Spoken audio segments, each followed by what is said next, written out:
Welcome to BitBoy Crypto. We can't let anybody else find out who we are. My eyes are up here. I personally would not advise that strategy. Bugs Bunny or Tweety Bird, how to make money in crypto. Oh, you're killing me. Well, that's not me. That's LeBron James and Crypto.com. Welcome to BitBoy Crypto, home of the BitSquad. Still the largest and greatest crypto community. My name is Ben. Every day on this channel, my mission is to empower you find financial freedom through crypto assets. If that sounds good, hit the subscribe button. I don't know, maybe we're going to change the intro soon. I don't know. We just changed him. It's just not flowing well. It's not. It's not. It may be time to go back. I mean, people really love the... somebody said win new intro. How about that? Guys, this is a new studio. This is it. This is the new studio. Wow. This is just one piece, one small piece. This is a 40,000 square foot building. Honey, can you come up here for a second? I'm going to have my wife come up for a second. Okay. What? No, just take the phone. Y'all just plug it up somewhere else. Come on up, honey. Come on up, honey. She's wearing pink pants today. You can't see her pants, though, because she's so short. She's smaller than 5'10". Is that true? Yes. That is true. Let's see if we can get it to work. There you go. Honey, what I want you to do is... When you talk, you need the mic, Ben. I want you to explain to them how this studio compares to the first building we set up for BitBoy Crypto. Go ahead. Well, that would be our house. So this is a huge improvement. It's nice to... I mean, we love all the people that work for Ben, but it's really nice that they're not working out of our house. So that's a big improvement. Yeah, so the first time when at the beginning of his channel, we didn't really know about sound and like moving like sound and light and controlling all of that. So he went to Home Depot and he got some plywood and built a box that looked like a spaceship because it glowed. Like the inside was like green screen green, and so it was like glowing with the lights inside of it, and it looked insane. And so yeah, that's where he did his first few videos. It's in the box. He finally came out of the box. It finally came out of the box. We have not been able to find any footage of the box outside of the videos that I made inside of it. But this is a big day for BitBoy Crypto. Just so you guys know, this is a big day. This is a historic day. What we're going to be doing in this studio is going to blow your mind. So you guys just make sure to stay on. And these people with these comments, I tell you what. Yeah, Home Depot box for the win. So we got a really exciting show today. We're going to be talking about Bitcoin and crypto, believe it or not. Today we're going to be talking about Bitcoin and crypto. We're going to be talking about the state of crypto, some stuff I noticed from our meetup last week that I thought was very interesting and how that plays in to some stuff that we're seeing. We'll be talking about Bitcoin having a bad January, but we're also going to be talking about, is there hope for 2022 for Bitcoin? On the short term, I'm definitely not 100% sure yet. But guys, we're still getting some kinks worked out with the show. Obviously, first day in the new studio. But yeah, so really excited to talk about Bitcoin. And, you know, I think, like I said, absolutely huge what we're doing today. So very exciting. Are you making another 100K prediction? I predict Bitcoin will hit 100K. There you guys go. One day it will. All right, well, let's go ahead and get the show started here, guys. We'll start with Crypto Watch here. First and foremost, you guys make sure you subscribe to the channel. 1.45 million subscribers. We're at 800,000 followers here on Twitter. We'll be talking a little bit about Twitter here in a few minutes. 428,000 followers here on BitBoy Crypto on Instagram. Of course, there's no... Is this true? There's no night mode on Instagram on desktop? Maybe on desktop. How insane is that? There definitely is on mobile. Yeah, well, we need to look into that. Also, dad jokes for the win. I took a picture from the Hawks game. We got courtside seats over there. Hawks, big ups. They won. No LeBron. I made the joke that LeBron was busy making crypto content, which we'll be talking about that a little bit later. 2.7 million followers here on TikTok. Make sure you follow me. You get this kind of insane content where I made up a new word, JPEG. So it's really great. All right, let's get started looking at the markets here. We've got market cap, $1.8 trillion on CoinGecko. Look how low that volume is. That volume is definitely in a descending movement right now. $76 billion. Bitcoin dominance, 39.8%, pretty much unchanged since the last time we did a video. Of course, you guys know we were moving on Thursday and Friday, so we didn't have any live streams, which was the first time we didn't have live streams 2 days in a row during a week in a really long time. Probably since we started. Pretty much. Yeah, I think pretty much since we started these about a year ago.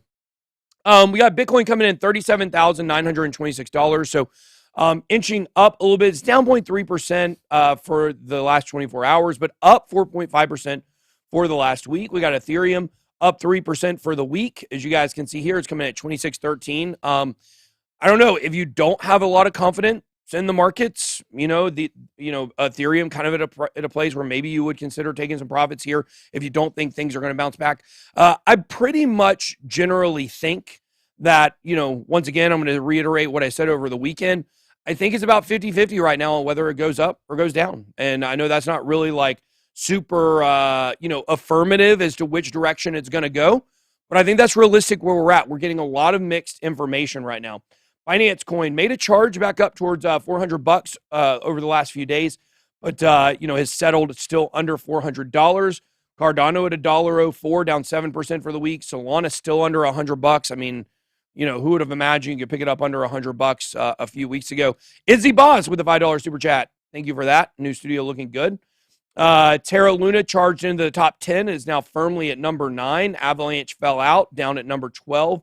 But up 7% for the week. A lot of excitement about Avalanche. But we're going to be taking a look at the Wonderland time debacle a little bit later in the video, which shows you what we really already know, which is you can have a chain that's doing a lot of good stuff, and people are going to take advantage of that. And, we'll get more into that story. That's a really interesting one. One thing I want to show you guys is I recently got an account here at Masari. I'm not shilling you an account here.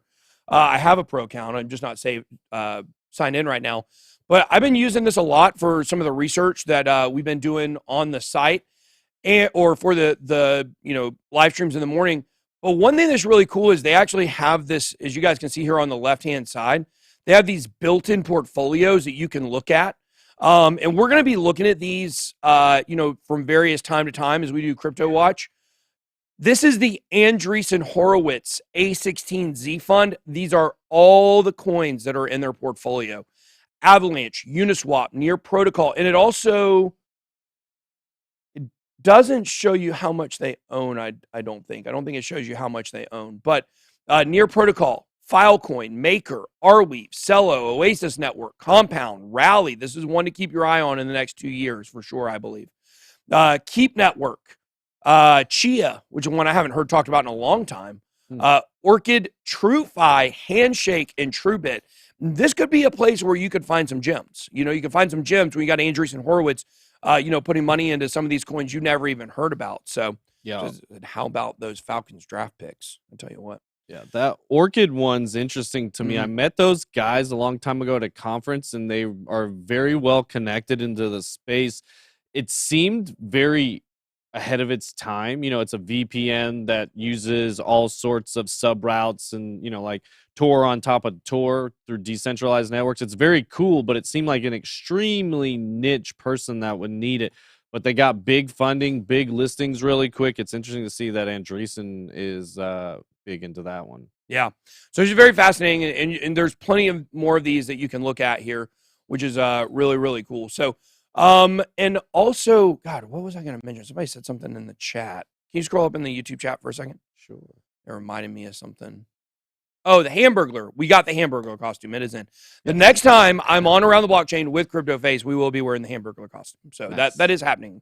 It's just, I thought it had been ordered and it hadn't been ordered. So we got it all taken care of. So that was definitely not me not trying to pay my end of the bet. I mean, I enjoy paying bets. So yeah. Real quick before we move on to chart analysis, I do want to mention Cartesi. This is a project you guys know we are an advisor for. We love Cartesi. It's I would say at this point, I think it's the project that in the history of the channel we've been involved with the longest. Because we go in and out of partnerships with different projects. This one we've been with for well over a year now. And we continue to think that this is, if you look at what's going on with Polygon, you look at what's happened with ZK rollups and rollups, Cartesi uses optimistic rollups. Definitely a great project. This is their 2022 January monthly report, what they got going on. They have the community testing of their Texas Hold'em MVP, which basically this is crypto or blockchain poker that is transparent. You can see everything about it. And it's, I was just talking about it with my best friend. We went to the Lakers game yesterday, and we were talking about how, really with all of our history of playing poker online, it never felt like we were really playing on a place that was honest. It always felt like maybe it's just paranoia, but with Cartesi, they're going to get rid of that paranoia. You're going to be able to see all of the cards on the blockchain, the way the randomizer, the way they pick things, really good stuff. They also have their CTSI token unlock. They released their transparency report. They're continuing to expand their team, which is absolutely huge. They have a new blockchain internship program, which we have interns here at BitBoy Crypto as well. If you're ever interested in that, you can reach out to us. And so there's a lot of good stuff going on with Cartesi. We're going to be talking about Cartesi a lot over the coming months, so definitely pay attention there. All right, now we're going to move on to talking about charts. Don't forget to check out our deals page, bitboycrypto.com/deals. If you are interested in trading, we've got some really good tools here. Obviously, ByBit, Market Cipher, VPNs, Femex. Femex is the big one we've been trading on the most lately. CoinSats, way to track your portfolio. But we got plenty more stuff on here. If you want a ledger, you want to get involved with OTC desks, different exchanges. So make sure you're checking out our deals page. So let's go ahead and bring on Frankie Candles here. Frankie, what's up? What is going on, guys? I hope you had a great weekend. We had a blast last week at the BitBoy Crypto meetup. It was a really good time. We had a good turnout, and we love spending some time with our people who come out to see us. So if you're watching and you're out there, thanks for coming out.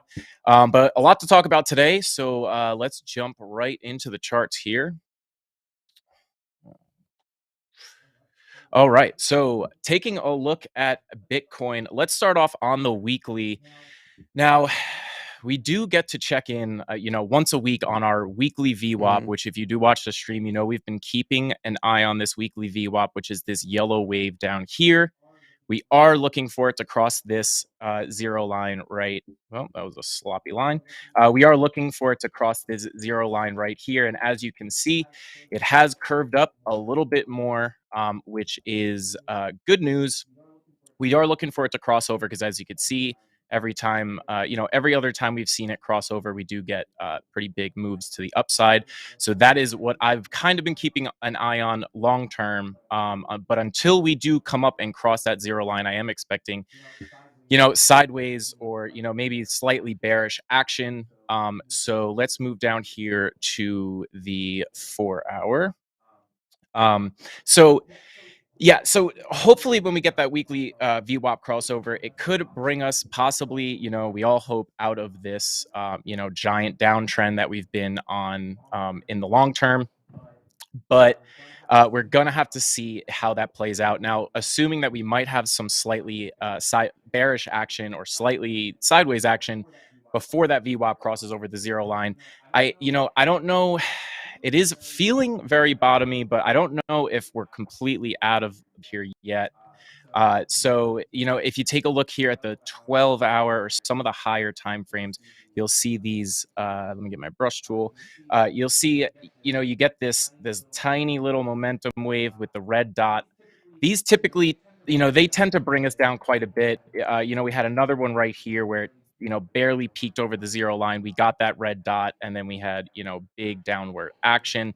If we were to see that happen again, I would expect maybe to come, maybe as low to, about 30 to 29K range, come down, bounce around in here a little bit before we get that weekly VWAP crossover and finally get that move back up to the upside. So keeping an eye on that. I will be looking at this level right here at about, almost 39K exactly. If we come up and touch that area one more time, I will be looking to possibly put in a short and hopefully catch that move down just like we called, I believe, right here as well. So it could be, another big move. We come up and test this area and then we come down again to catch that short.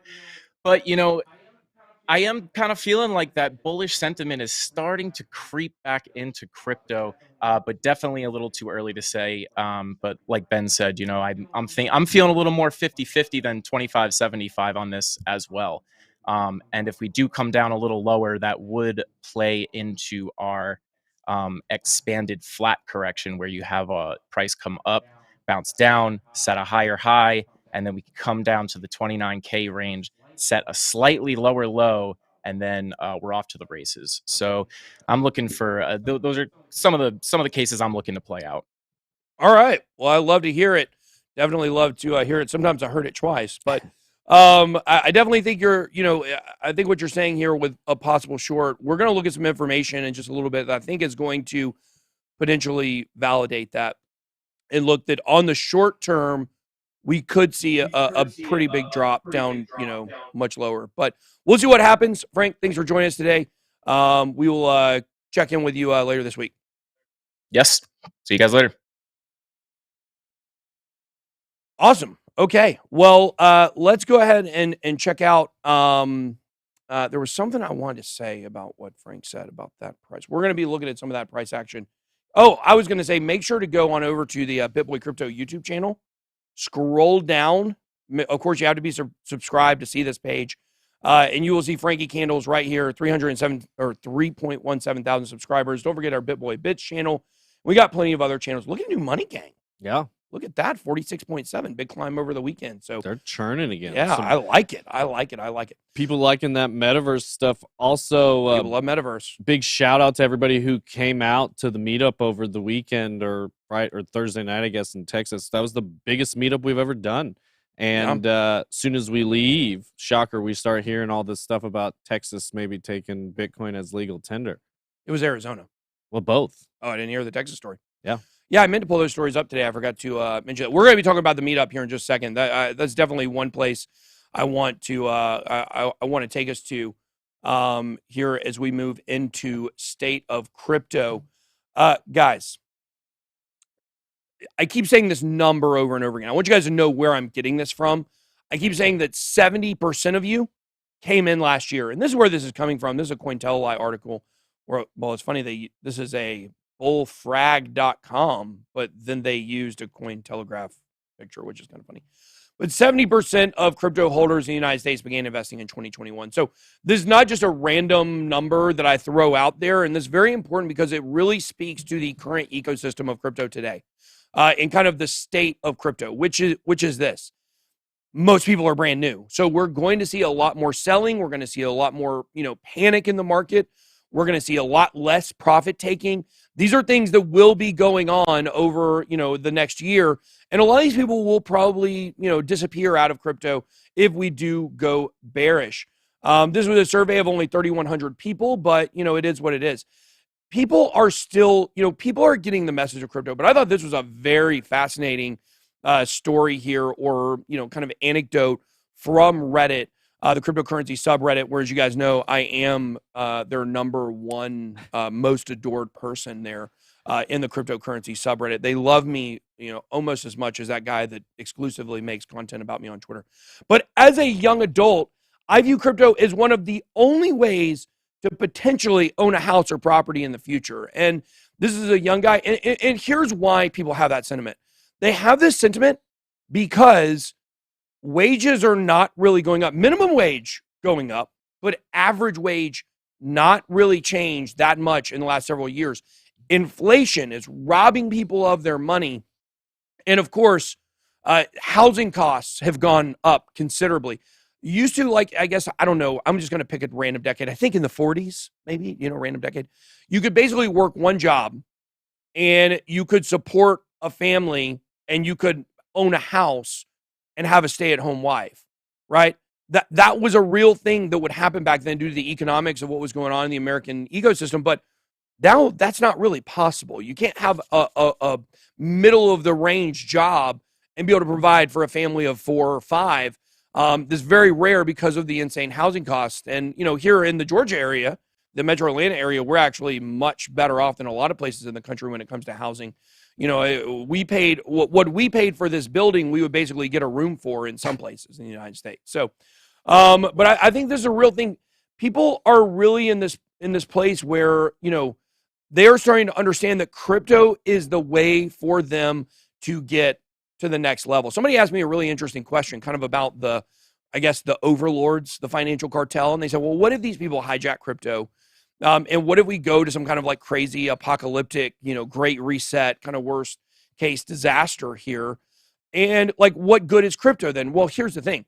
You can use crypto in the shorter time to prepare yourself financially for what could be coming down the road. Now, if you just got into crypto last year and we have some kind of great reset in the middle of this year, it's probably not enough time. But I think we really have a number of years before we're going to see something that disastrous. So whether or not crypto wins, crypto can help you win. And I think that's a really important message. I think a lot of people are getting that. I put this tweet out on my favorite platform to tweet, Twitter. Fill in the blank. If Bitcoin falls to blank, I will be very worried. Just thought we'd look at some of the, some of the chats here. If Bitcoin falls to 15K, this guy says, he would be worried. Nothing worries me about Bitcoin. $0, $1,000, negative $5, $0, 19,000. If it falls to 30,000, 28K, go as low as it wants. So I think what you're seeing here is, and this is kind of my range, somewhere between 18 to 20K. If it falls below that, I think we would certainly see, some negative action. But people aren't that worried right now. And I think that's really important to understand. The bottom side of where people feel like Bitcoin to go is not nearly as low, as we've seen in previous runs. When you say worried, what do you mean by that exactly? I don't know. I leave it up to them. No, I mean, when you say that, because 18K range, you said maybe more pain to come. Are you worried that like Bitcoin could fail as a project? No, I feel like we could go to numbers that we wouldn't like. If it goes below 18K, there's no telling how low it'll go. Right. I feel like that's what I mean by that. But it's not like you're scared for the long term. Like you think Bitcoin's going to zero if it blows. No, I don't think it can possibly go to zero. Some people do. And so that's why I gave those people the freedom to say that. I was going to say the number for me that gets me like concerned would be under $1,000. Under $1,000. Because I've already seen 3,000 and it's recovered from that, no problem. But if it went into triple digits again, 900, 800, I'd be like, ooh, maybe this isn't coming back. I think Michael Saylor could single-handedly keep it up there. Yeah, I agree. I think. But also I posted this here, and this is about our meetup in Texas. And this is really why I want to say this, because one thing really struck me at our meetup in Austin, Texas last week. We had about 600 people there show up. I got to speak with each person. I think probably almost everybody got in the picture line. I got to talk about a minute or whatever. There were groups of people. It wasn't just one by one. But not one person was panicked. They all understood that it doesn't matter when Bitcoin goes up. People are in it for the long haul. And so I'm not sure, what this means for the greater crypto population. If we had everybody in crypto come to this meetup, obviously we didn't. We got people that obviously wanted to come to our meetup, so they watch our channel and, enough to where they're still have enough belief in crypto to show up. But not one person was panicked. And it really struck me. You see a lot of narratives about what we talk about on this channel. But here's the fact. We educate people about crypto. We educate people about Bitcoin, which primarily most of the stuff we talk about on this live stream is Bitcoin, which is, flips the narrative on its head that the maxis want to believe. But the fact is, the message has been received. People are receiving the message, whether it goes up, whether it hits prediction prices, whether this cycle is over, whether we're going into a bear market, it doesn't matter for people. These people understand the long term. And we talk to so many people who have changed their lives. Like I'm always struck by the 19-year-old guy who said he was able to buy a house for his family, right? Yeah, that exactly backs up what that Reddit post was about. Yeah, for sure. Yeah. So really exciting stuff. And guys, don't forget, by the way, before we move on to Awful January here, to hit that like button is the number one thing you can do to, help us out on this channel, member of the BitSquad.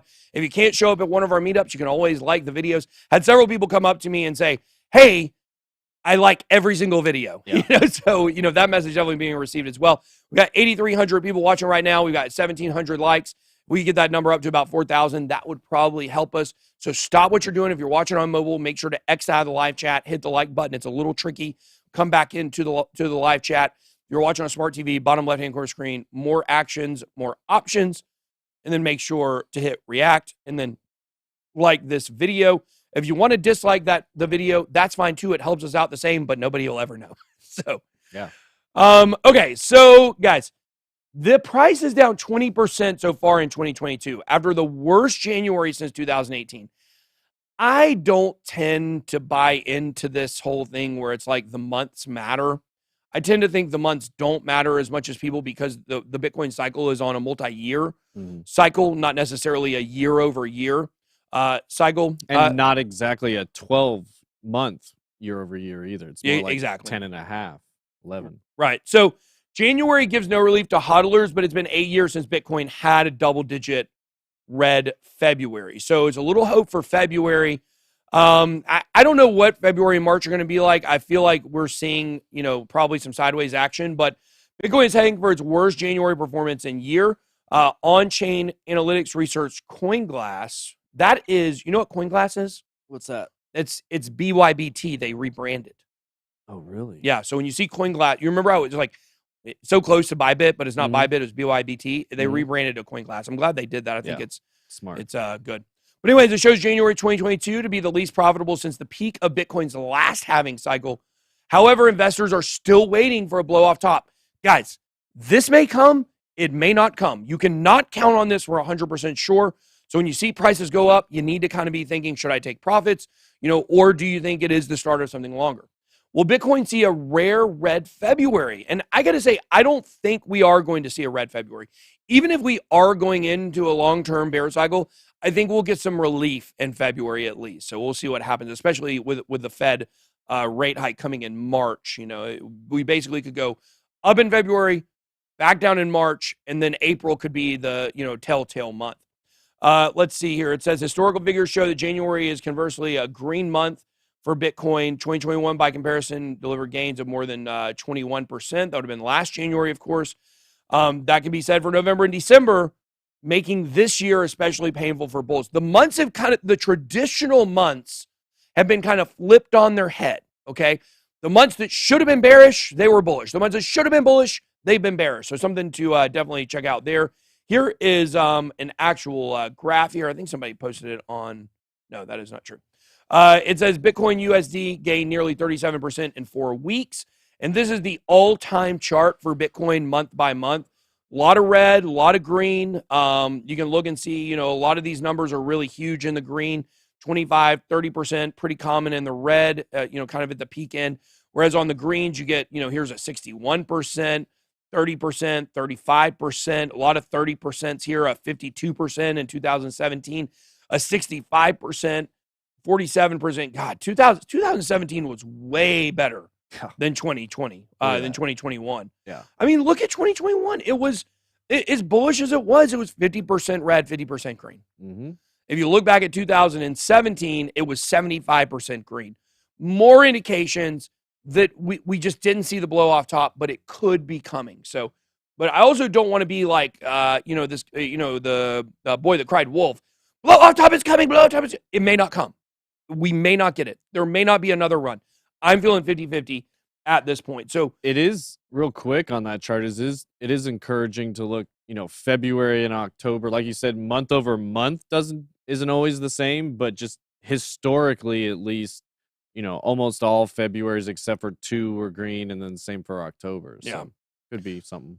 Well, Pun Any Vamper, our favorite commenter name, February going to be redder than Ben's beard. Oh, well. Hey, I like that because I got some white in it these days.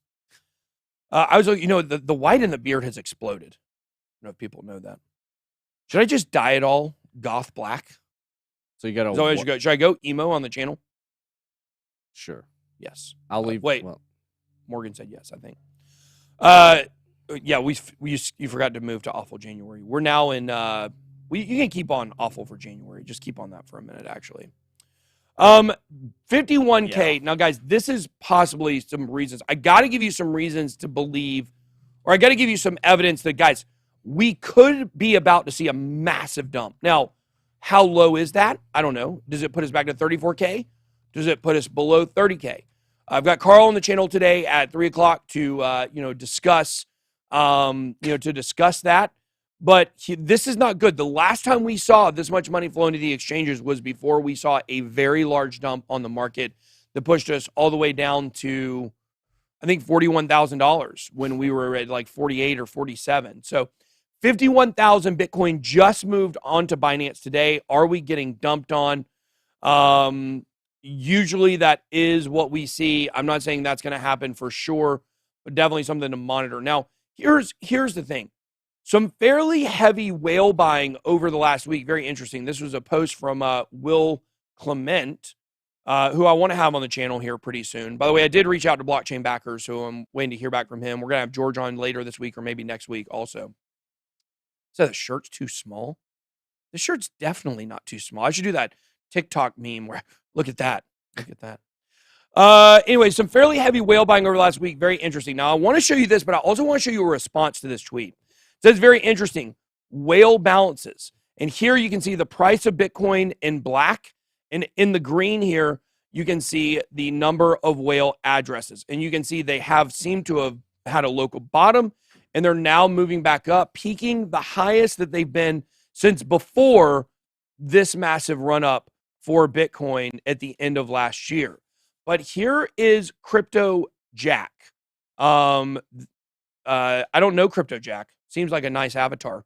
But I thought this was interesting. He said, I've been sent this a couple times, so I'd like to address.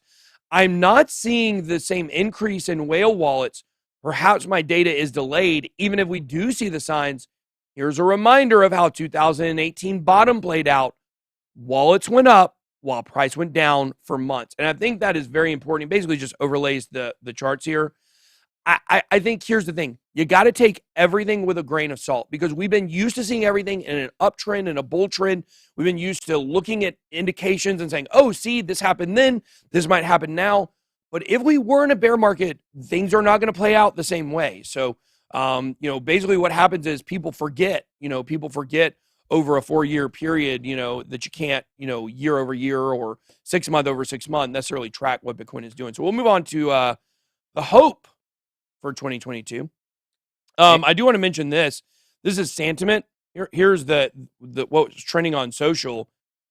Hitler trending on social. What? Didn't Elon Musk tweet about Hitler? Maybe. And somebody made a Hitler meme coin. That's true, actually. Yikes. Talking about the Chinese year of the tiger. But one of the things that's not on here right now that I was seeing earlier was Polkadot. So, Polkadot was trending as well. But these are strong and oversold coins. Same ones we looked at last week. Chainlink, Uniswap, and Matic. This has basically not changed in the last week. So we actually are moving into a bigger position in Chainlink. That was a decision that we made. So if you're looking to kind of like monitor what we do as a channel and a company, we are looking to add to our Chainlink position here. We're seeing a lot of evidence of a Chainlink move. But I want to talk about this. They're paying as your pleasure assets with universal short, mid, and long-term trading losses. And I wanted to talk about this. This is the MVRV. This is something we talk about a lot, but it's important for people to understand what this is. Much can be said about January 2022, mainly not so great things about crypto bulls. But as we've learned with the continued relentless cycles of crypto, every extended period of loss generally brings opportunities for traders who are patient enough. With Bitcoin dropping 21%, Ethereum dropping 33% in January, with the month coming to a close soon, the vast majority of projects are deeply in the red to kick off 2022. Means the average returns of traders aren't doing so hot as of late. And with that, opportunities to open positions and dip buy have come into play for those courageous enough to do so. As we've touched on in previous pieces and videos, MVRV is a great metric to gauge how deep traders are into pain or euphoria zones. We commonly like to look at an asset's 30-day MVRV, specifically because it reveals what weekly swing traders can likely take advantage of. And basically it goes on to list 6. We're going to talk more about the MVRV here in a second, but or MRVR. Is it MVRV? I always forget. MVRV. We're going to talk more about that in a second. I want to explain exactly what that is too. I think it's important for you guys to understand. But what we're seeing now is this lists 6 coins that are the top buys in their opinion based on the MVRV scores. Very interesting what they are. Number 1, XRP. The market cap rank as of right now is number 8. It's pretty shocking to see XRP down as the 8th largest crypto asset by market cap now, after a multi-year stretch of being known as the largest crypto asset not named Bitcoin or Ethereum. Polarizing project is at its most negative average MVRV level since late June. It was last in positive territory in mid-December, making it a solid candidate to have a price upswing to bring traders some relief. Let's go. XRP. Where is the XRP army at?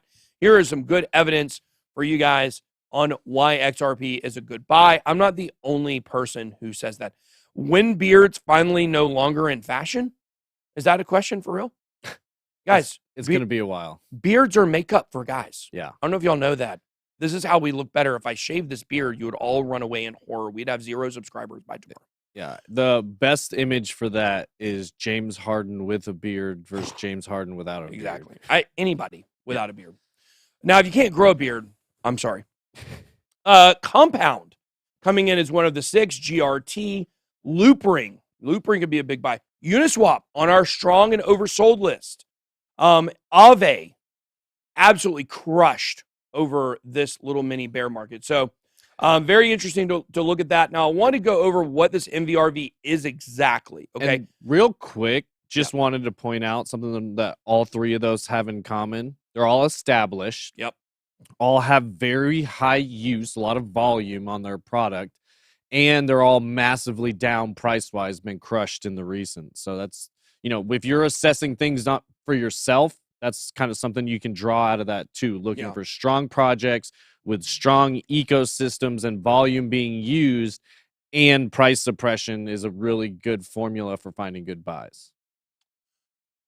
Pun Any Vamper says this past year has been such blank. I can't take any influence or metric or analysis seriously anymore. Too many people making outlandish predictions. It's clear nobody has an idea about anything, so I just watch for entertainment. Well, we're glad you're still here, Pun Any Vamper. If we lost Pun Any Vamper, we would have to really question whether we want to continue or not as a channel. They were saying they're not liking Carl's new direction for content. Oh, interesting. Well, he's changing stuff. You got to let him figure it out. Carl's kind of going our direction, which is, he's trying to explore more stuff, and he's trying to build, a new channel, new brand. I think it's really good for him. So if he goes through some growing pains, we went through them as well. It is what it is. I think ultimately he's trying to build a better channel. Yeah. But this is what I'll say about that. That's why it's hard to make money in crypto. Right there. It's really hard because you're getting pulled a lot of different directions. And that's why it's so important for you as a person to come up with your own strategies, your own skills, and your own research. Because we can only hold your hand for so long. We can't hold your hand forever. You've got to move to a place where you can make your own decisions. Of course, we can't give you financial advice. I know a lot of people count on the information from this channel. You've got to learn on your own and stand on your own 2 feet. And when we start moving down, that's definitely when you should start really, when everything's going up, everybody's right. When things are going down, it's much harder to parse through the good and bad information. We'll be looking at Wonderland. We bought Wonderland at the very, very, very top. Very, very, very, very, very top. Not the only big person that did that, though. So the point is, even we make terrible decisions sometimes. You just do the best with all the information that you have. So, but this MVRV, what this is on Glassnode here. We love Glassnode. It is the market value to realized value. It's the ratio between market cap and realized cap. It gives an indication of when the traded price is below fair value. Metric was created by David Puel, who also created the Puel multiple indicator. And I was like, what's the definition of realized cap? I thought that was really important for us to go into because some people may not know that. Realized cap is the sum of each UTXO, that means blockchain, of each blockchain's last movement price. Since crypto can be UTXO is the type of blockchain that Bitcoin is. That's probably a better way to say that. Since cryptocurrencies can be lost, unclaimed, or unreachable through various bugs, realized cap is introduced to discount those coins which have remained unmoved for a long period of time. It's one way to attempt to measure the value of the coin. So these coins have been unmoved for a long period of time. They can track different ratios and different movements on those to determine whether something is a good buy compared to the realized cap. I hope that makes sense for you guys. So I want to go over that. Kind of looking just some quick hitters here. We're not here yet. We're not on time debacle yet. Some quick hitters on some, bullish or bearish stuff here.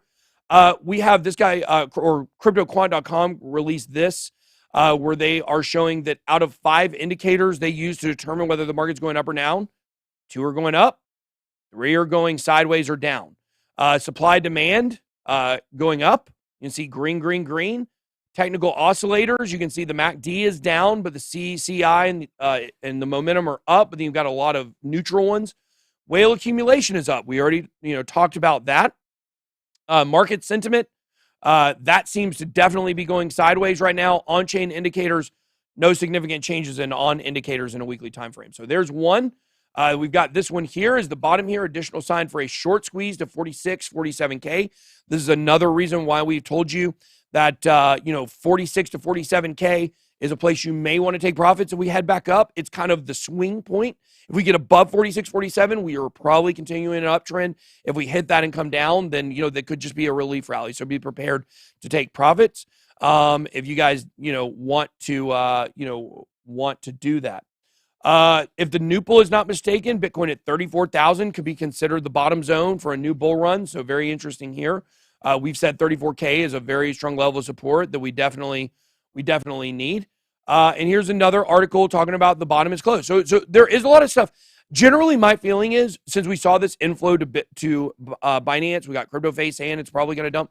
I think we're going to see another, fairly large red candle, but I don't think it's going to go below 34K. I think we may dump down to 34K, bounce back up, maybe slightly wick down below.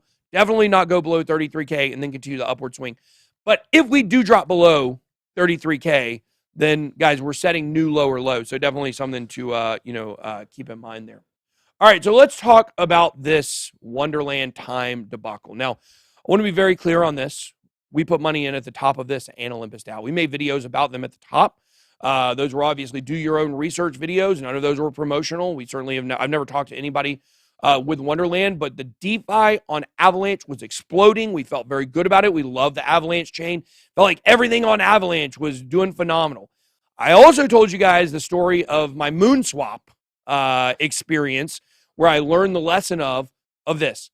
When you're yield farming or you're staking, and you're earning coins back in the same currency that you're staking, it puts downward sell action, because every time people get new coins in, they want to sell them to move them to something else because they already have a considerable stake in the coin that they're staking or yield farming. It creates a vacuum to where you're getting incredible returns, but the price of the asset is depreciating. Told you guys that story many times over the last several years. I think Yield Wars was another one I was in that was doing the same thing. I got burnt, lost a lot of money. The feeling is, somebody mentioned like it kind of feels like, boiling water. That's definitely the way that feels. You're sitting there and you're looking at the number of coins you're getting, and you're like, I'm getting so many coins. But then the price is dropping and you're actually not making any money. You're accumulating a lot of coins, which could be a good thing. But so that's what the situation is with Wonderland. We bought it at the top. Additionally, we also have this here. Indeed, major liquidity providers such as crypto investment firm Alameda Research, Sam Bankman-Fried, have moved to withdraw liquidity from curve pools in the past 12 hours.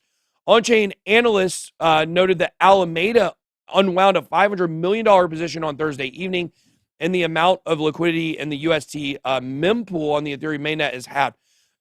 You have people like Alameda Research liquidating $500 million positions because they made bad choices.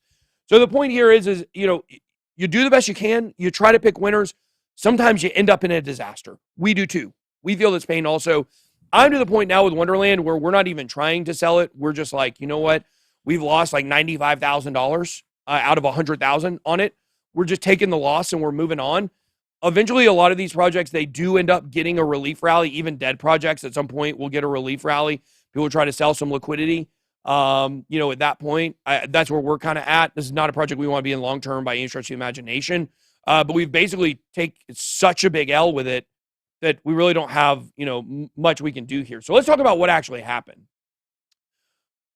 Let's start here. Daniel Sestigali discusses Wonderland's future after Quadriga CX co-founder docs. This is a huge story. If you were not around, I think it was in 2019, Quadriga CX was, I think, the biggest Bitcoin exchange in Canada at the time. I think it was the largest one. And what happened is a lot of people believe that their founder faked his own death. Seemed to be very healthy. His name was Gerald Cotton. He goes to India. While he's in India, he dies of Crohn's disease, which, by the way, nobody knew that he had. Very mysterious circumstances. Since he died in India, his body was never sent back to America. I don't even know if anybody's seen it. His wife is very heartbroken about the whole thing and is like, I can't believe people are talking about he could fake his own death. So she's very adamant that he did not do this. Turned out Quadriga CX might have actually been a funnel for Bitfinex. There might have been some arms reaching over to Bitfinex, which, if you didn't know, ultimately behind Tether, is a creator of Tether. And so a lot of sketchy stuff. Well, one guy was involved in all of that. We reported on this. We broke stories on that back in the day. We had Spicy Crypto, which was one of the, I don't know if they still do stuff, but they were the main person that uncovered a lot of this stuff or made, a little news group. And so they actually discovered this guy right here, Michael Petrin. I remember this picture from doing those videos back in the day. And Michael Petrin is basically a serial fraudster and a serial scammer. Now, Danielle Sestigali, he knew this actually. He knew that this is who this guy was, Michael Petrin. He had, let's see if this is this is another thread on Twitter this is a thread on Twitter from this guy, Midas the Fool. This guy's name was 0x Sifu. I don't know. Sifu's maybe some kind of martial arts thing, I think. I don't even know. But basically explains how Omar Donani is his real name, how he's been a serial scammer. He's been involved in all kinds of stuff over the years. And this is what we tell you guys all the time. You have people out there accusing, everybody of being a scammer out there who's in crypto. Everybody out there one important thing is when you put your name and your face to something, you are making a bold statement. You are saying, I am behind this. This is me. I'm putting this out there. I'm at least at some level transparent about who I am. And of course, people attack. Then you got guys like this that do stuff under anonymous banners. You should always be worried. This goes to every single person on Twitter. This goes to every YouTuber that will not reveal who they are. This goes to every anonymous dev out there. If someone is not willing to put their name and their face, you have to question their motivation. You have to wonder why. Some people it's okay. I know a guy that's anonymous. He works at a very large financial firm, a traditional financial firm. If they found out, they would fire him. He has a Twitter account. I know him very well. So it doesn't mean it's always a negative motivation, but you always have to question that motivation.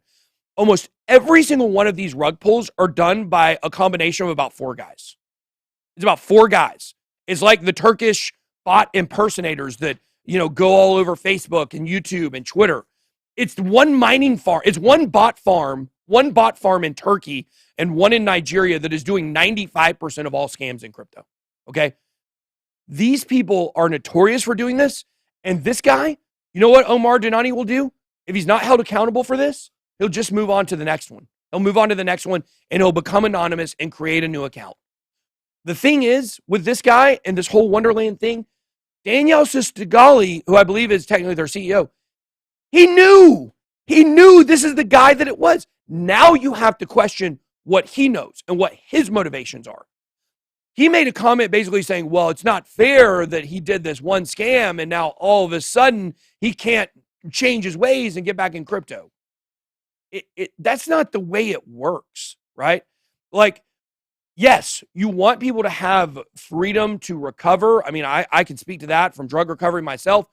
You want people to have freedom to recover and flourish, but you don't move from one project that turned out to be a total scam in Quadriga CX, where Gerald Cotton was actually using users' funds to trade himself on other exchanges, pulling a liquidity vacuum out.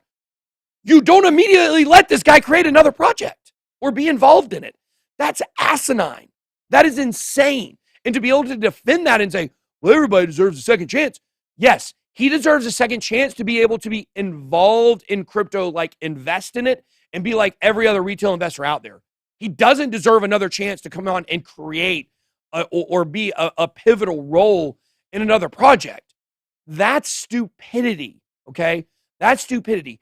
You don't let someone who just graduated from drug rehab become a pharmacist the next day, like where they have access to all kinds of drugs at their fingertips. That doesn't make sense. Over time, many, many years down the road, who knows? But the fact that he went anonymous, it proves that he didn't want people to know who he was. And I think that's what we have to take into consideration with all of this. So a very sad story.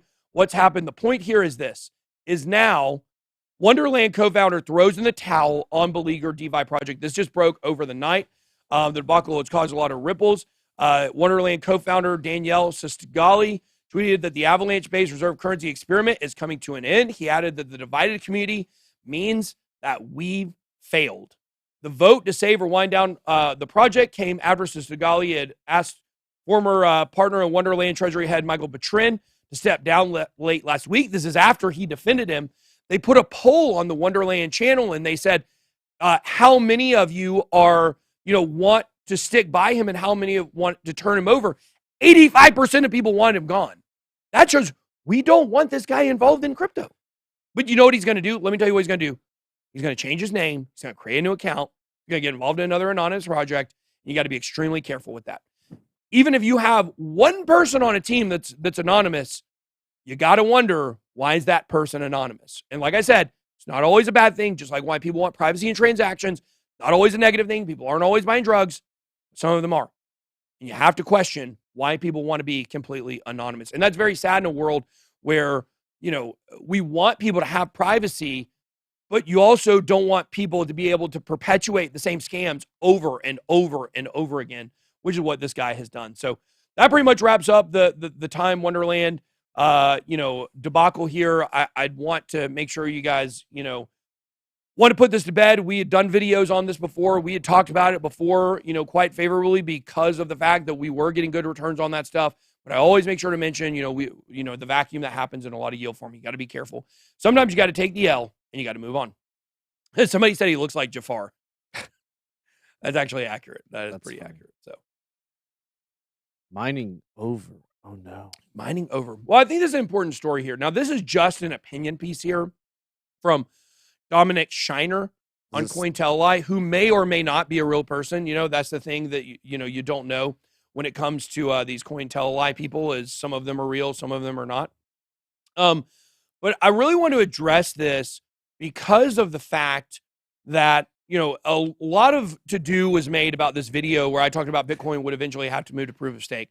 I was kind of talking maybe a little bit too, I was just kind of giving you an on-the-spur opinion. Like, I thought at that moment, based on what was coming, it's probably going to have to happen one day. I don't know if it's definitely going to happen. Michael Saylor, that encouraged, he actually, from that little clip of a video, was like, I want to come on your channel and talk about this. So we're going to talk about that with Michael here in a few weeks, which, by the way, I don't know the best way to do this, TJ. I want to get all community questions, because there was an interview he did with someone recently that a lot of people thought was absolutely awful, for good reason. And I want to ask the questions the community wants to ask. I've already asked the questions I want to know to him the last time he was on. But, I want all community questions. So let's try to figure out a way to, collect those. Let's do it right now. Let's do a Twitter thread. You can do a tweet, and then just say... Now, this is a Twitter thread. Are you doing it, or you want me to do it? Can you do it? Yeah. Yeah. Now, this is a Twitter thread on... Twitter, right? Best place. Tweet thread on Twitter. Yeah. And then just have... mention we're going to have him on the show. You can tag him in there if you want. And then ask anybody to drop their questions on that thread. Okay. And we'll go pull them up from that thread when we put the interview together. To use all community questions for Michael Saylor.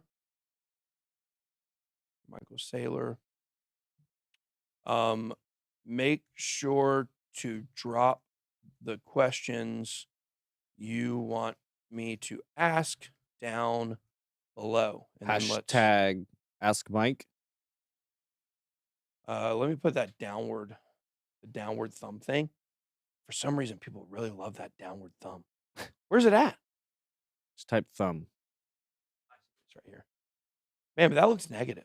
No, you want a finger. I want the down arrow. Yeah, finger I like pointing the down arrow down. better. There we go. Put 3 of them.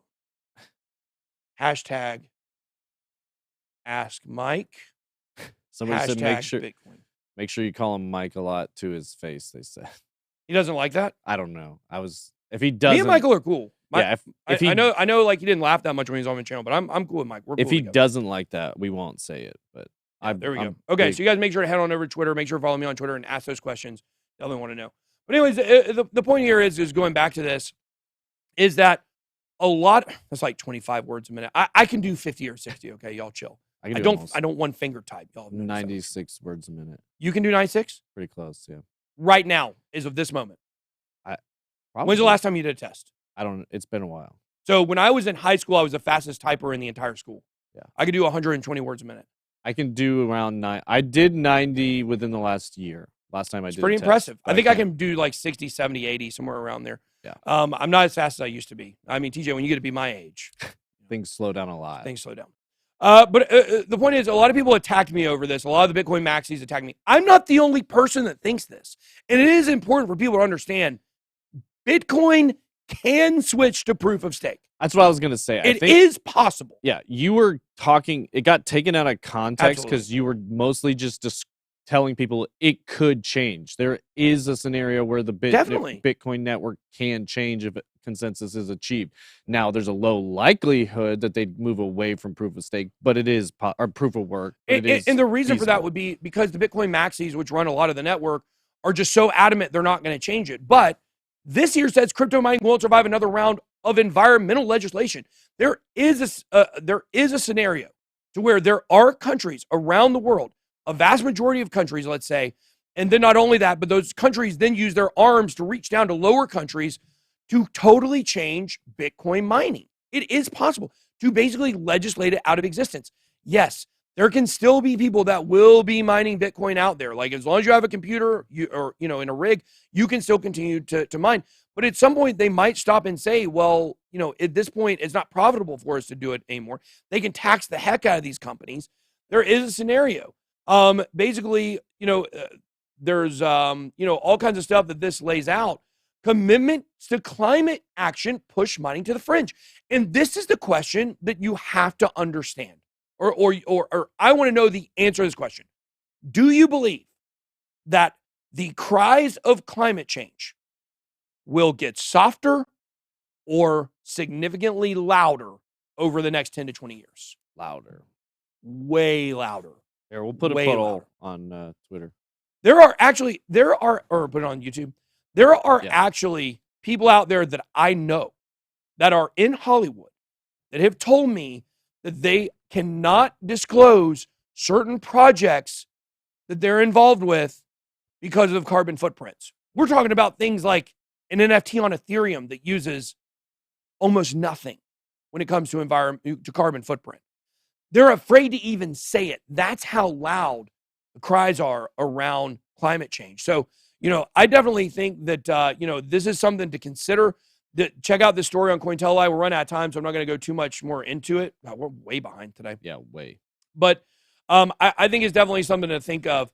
The power of inertia and the power of letting go. I mean, this is such a good article. I think you guys should really go and read it. Shows the renewable electricity generation. I think the one thing Bitcoin does have going forward is it could be the catalyst for more renewable energy sources. Will that be enough to suffice the beast? That's the question. So anyways, we get more into that. Bitcoin miners collect 1 cent for every $100 the Bitcoin network settles. Visa collects 22 cents. Just shows you the difference between, the Bitcoin mining network versus the Visa settlement layer.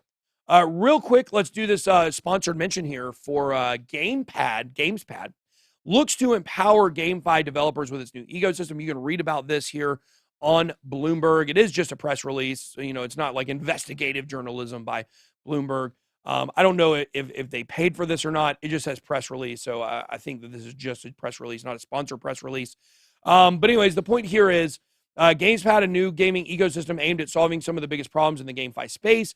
Next generation platform that sits at the convergence of NFTs, gaming, and metaverse development. You move on to top NFT pick. And it includes a support system aimed at helping game developers address some of the key challenges they face in building new play-to-earn games. Players now generate $544 million of in-game related transactions every day, $500 million every single day. But I think this part is very important. With rapid expansion can come some growing pains. The sector has attracted its fair share of scams, as has every hot area of crypto development before it. And with so many developers looking to create innovative new play-to-earn games, it's not all easy for them to find the financial and technical backing that they need to succeed. GamesPad addresses these problems in a few ways. First, it includes a rigorous due diligence process. Once that happens, it also provides mentorship, as some people say, and instruction to help new developers. Launching new games isn't its only purpose. It's built to democratize investor access to a lucrative new GameFi project. And you can look at some of the backers, which include Alameda Research, Animoca Brands. These are absolutely huge. These are signs of winners. Spark Digital Capital, Polygon involved in this as well. We love Polygon. Let's see. I'm looking through here at anything else that really stands out. I mean, just some names that we've heard, but not necessarily anybody that I wanted to mention. So definitely check out GamesPad. I thought this story was very interesting. Gamer breaks neck playing virtual reality game after intense movement wearing headset. Is Jay Chains okay? Oh, wow. Is Jay Chains okay after he did this? I think he is. Yeah. A German gamer knew something was horribly wrong when he felt his neck crack after moving too intensely while wearing a virtual reality headset. Not going to go too much into this, but what I will tell you is be careful out there. Stay safe. Stay safe out there. Stretch before you play. And by the way, Ubisoft, I said that right? Sure. Is Ubisoft? I'm never going to tell you which way is right and wrong, know. so you'll never know if you're saying it Ubisoft. right or wrong. You're saying it right more than you're saying it wrong. That was very hard. No, it's Ubisoft. You know, did you like that one? That was good. I don't know what I was talking about. I mean, I guess like a video game level. I was going to say, that's a quote from a movie that It's doesn't very exist hard. yet. No, it's Ubisoft. Yeah. You know, I can see that. That's a Disney Pixar movie coming in 2030. God, they're so dirty, aren't they? Yeah. Ubisoft, I don't know. Executive response to backlash over NFT platform. You know, they got so much reaction from it. It's a reaction we're accustomed to. I think it's great because it shows how engaged our players are, how passionate they are about hobby and gaming in general. After looking at that, I think it's reassuring. Ubisoft executives say users don't get it. An extraordinary NFT interview. Well, if users don't get it, shouldn't you avoid it? After all, aren't you doing this or consumer? This guy's a piece of crap. This guy's an idiot. This is one of the lowest IQ humans I've ever seen. Well, if users don't get it, shouldn't you avoid it? Guys, Mark Pride says, how do I convince someone that Bitcoin isn't a Ponzi? That applies to this also. Yeah. Like, guys, just because when something is new technology, remember this. How many people got the internet when it first came out? How many people understood in 1991 when Tim Berners-Lee created the public internet, the World Wide Web? How many people were like, I totally understand this? Almost nobody. Nobody. This is why this is such a low IQ response to this tweet. I can't get into the mind of someone that's that close-minded and that idiotic. I can't even go there. So good for Ubisoft, or however you say it, for standing up here. Talk about my top 6 NFT projects here. These are my top 6 picks right now. Bored Ape Yacht Club, number 1. I believe it is significantly past the CryptoPunks floor price, if I'm correct here. CryptoPunks, obviously, number 2. Our crypto project, or our NFT project, Pluto Alliance, we got more massive stuff coming to that. CryptoPunks doesn't have a Twitter? They don't. Oh. Isn't that crazy? That is crazy. I couldn't find the Mutant Ape one either. Maybe Mutant Apes does have one, but I don't know. Pluto Alliance, obviously doing really big stuff. 36,000 followers over there at Pluto Alliance. Yeah, that's a big community. Then Gutter Cat Gang, really excited about this one. This is one that we're going to be buying live on screen here, maybe one day this week. We met some gutter cats at the meetup. We did. We met that's one reason why I was so excited about it. I know we're getting involved with Gutter Cats, but man, how many people at that meetup were like, Gutter Gang? You know, Yeah, a lot. Tons of them. Somebody actually brought one to the meetup and had Justin sign it. Yeah, and DZ. And then Justin and DZ sign it. You can't forget about DZ. He never and forgets then about we himself, got for to sure. sign a Bitcoin. Yeah. That was different. So yeah, we squeezed on there. Then Doodles. This is a Winklevoss. One of the Winklevoss twins is kind of behind this. And this is the one that's kind of blowing up right now. This is kind of the newest kind of big mover right here. One to watch out for. And then, of course, Mutant Apes. I think Mutant Apes are going to continue to do well. Solana's obviously been having a lot of big problems. But Al Gore met with penguins in Antarctica. Wow, what a meeting that was. Then we got this. Pop star Justin Bieber buys Bored Ape NFT for $1.29 million. Pays more than 300% above the floor. Why would he do that? Money laundering? I mean, I'm not accusing Justin Bieber of money laundering. I want to be clear on that. I'm not saying he's money. Well, the point here is what I'm saying is that, I mean, if this was not Justin Bieber, someone would obviously think that's probably what it was. You agree with that?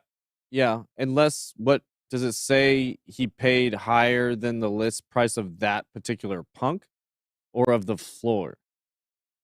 Canadian singer. Because I could, well, he is Canadian. I know he's Canadian, but I people could don't refer to him as Canadian singer, really. I could see buying above the floor if you're trying to buy a specific game. One, right? Yeah. But that high above the floor?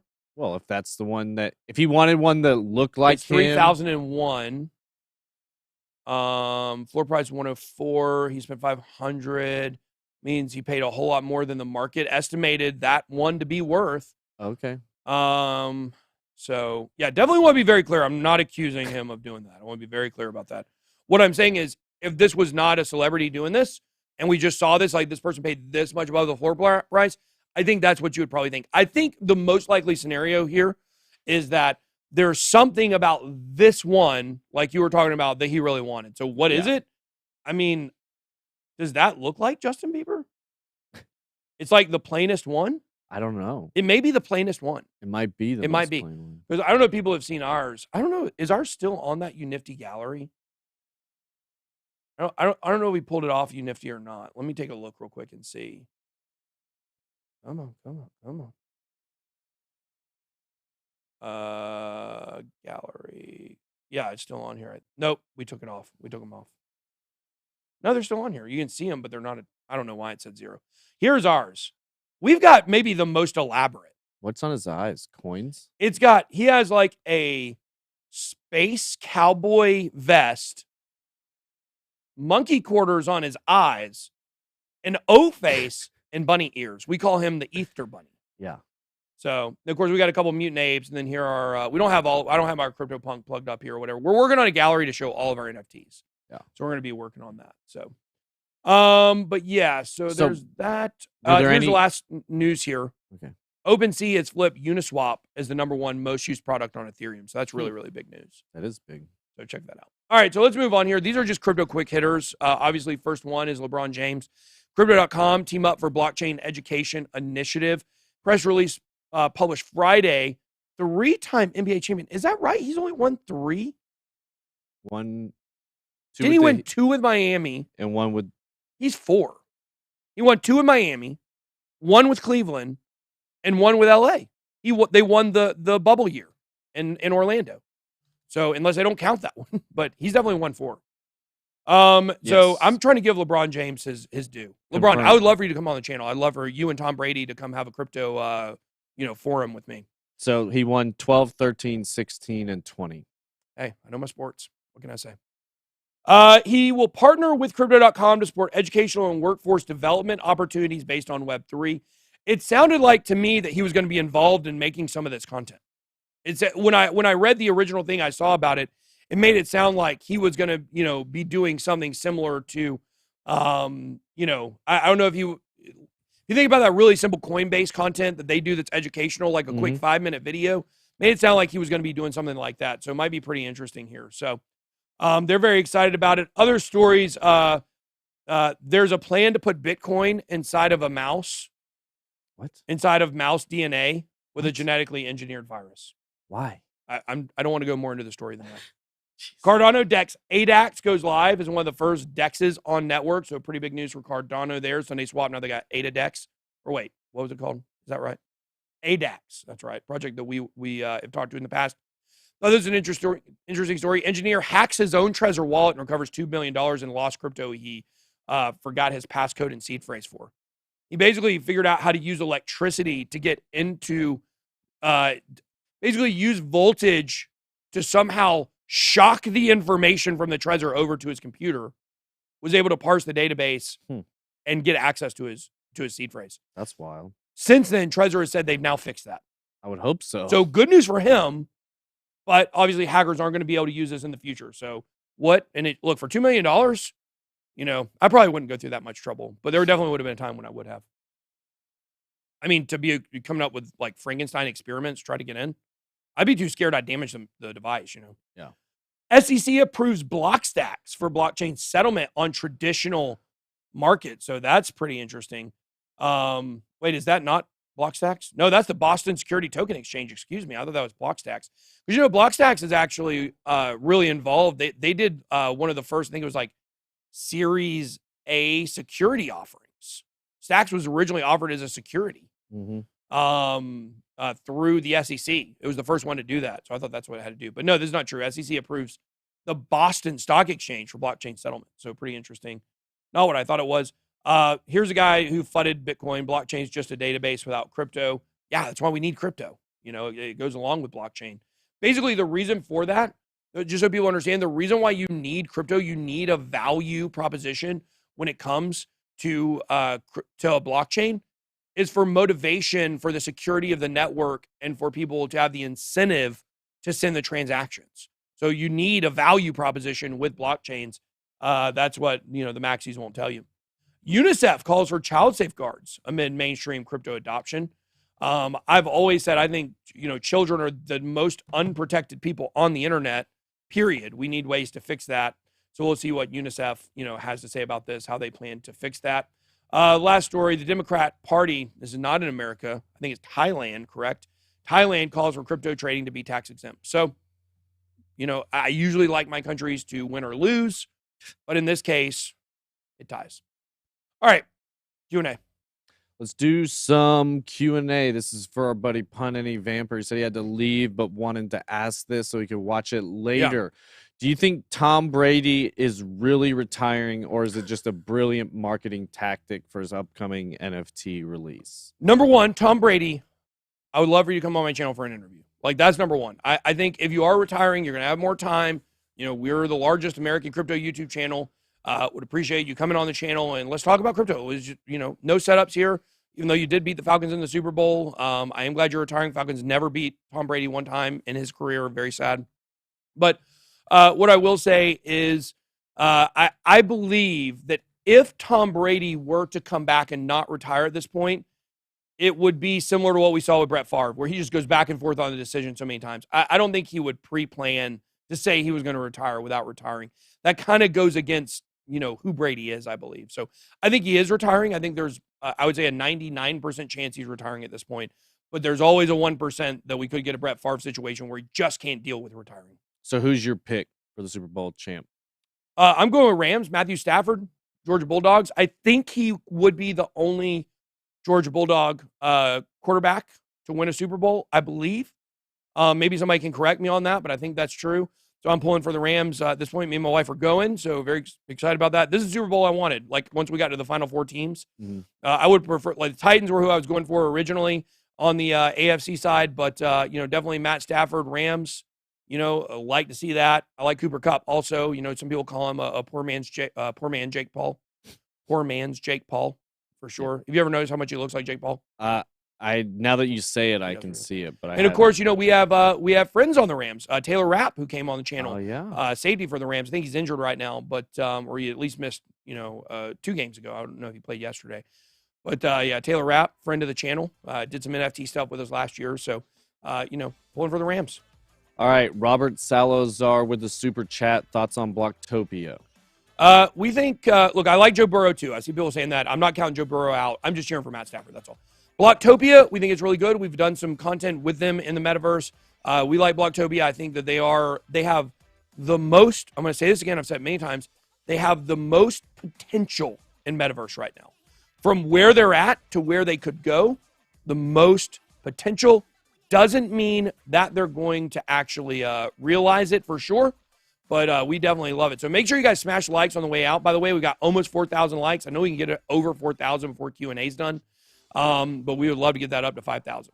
Couple more questions real quick. Best resource for learning about crypto for the beginners out there? bitlabacademy.com.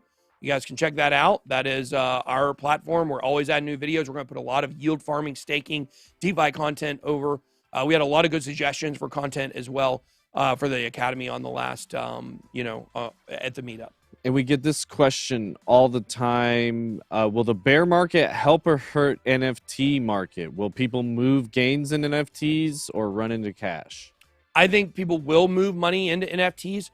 I think we've already seen what I predicted. What I predicted, I'm like 1 out of 792 for predictions. But I said we would see a detachment of the NFT market from the actual crypto market. And we've seen that. We've seen many of these NFT projects going parabolic as the price of crypto has been going down. You have to look at NFTs as separate from crypto. They're more at this point like collectibles and art. They're going to be running on their own cycle. There will be times where they move in tandem and there will be times where they go reverse. But, I want to give you guys an example. I think we bought our Bored Ape at like 40. I think we bought it at 40 Ethereum. The price of Ethereum has dropped tremendously. It is now worth 100 Ethereum. Okay. We've more than doubled our ETH on buying our Bored Ape, on our Ether Bunny, okay?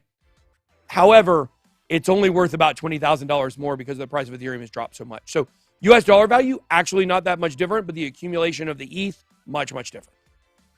And that's all we have. And that's all we got, guys. All right, well, thank you for show number 1 in the new studio. We're going to get better for sure. I think the lighting, somebody said I looked old today, so it can't actually be my face. No, so we'll make sure to get that fixed. Actually, the lighting looks a lot better in some ways, but we're gonna change the colors. There's plenty of room to adjust all this stuff. We're gonna put a shelf back there, get some more pillows and stuff going. So, and this is just phase 1 of new studio. So we're gonna have so much more eventually around. The blockchain's gonna have its own studio. Yep. We got so much coming. How many studios are we building in here? There's gonna be more than 10. There's gonna be a lot. More than 10. I was saying like 12 to 15 maybe. So, all right, guys, that's all we got. Excited to see where we go from here. Let's cheer Bitcoin on. Let's avoid a dump if at all possible. That's all I got. Almost. BitBoy out. Yeah, BitBoy